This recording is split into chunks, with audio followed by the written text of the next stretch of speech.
Melio chae menashot. Lione batsi likel doch julel. Kusi shailan.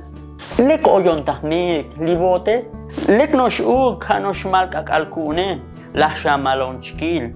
Mushabata bon batsi likel doch julel. Alek che. Para decir se me hizo tarde en Tzotzil dependerá de qué hora del día estés, y ese es como el término que vas a usar o el concepto que vas a usar para decir se me hizo tarde. Por ejemplo, si es en la mañana vas a decir toy kakalkun, se me hizo tarde, toy kakalkun, toy kakalabun y toy kakalyun para la tercera persona. Pero si es en la tarde es mal kakalkun, se me hizo tarde, pero ya referido ya como la tarde como tal, vaya la redundancia. Mal kun kakal, mal abun kakal y mal yun kakal para decir se me hizo tarde, se te hizo tarde, se le hizo tarde, pero cuando ya estamos en la tarde precisamente.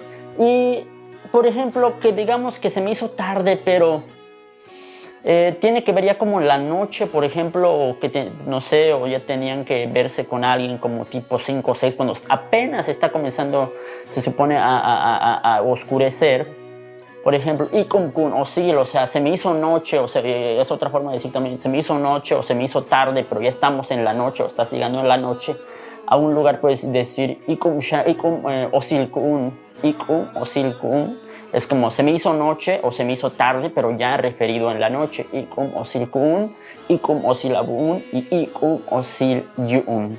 Bueno, pues esto ha sido todo en este video, así que nos vemos en un próximo episodio de Conoce y Aprende Tzotzil.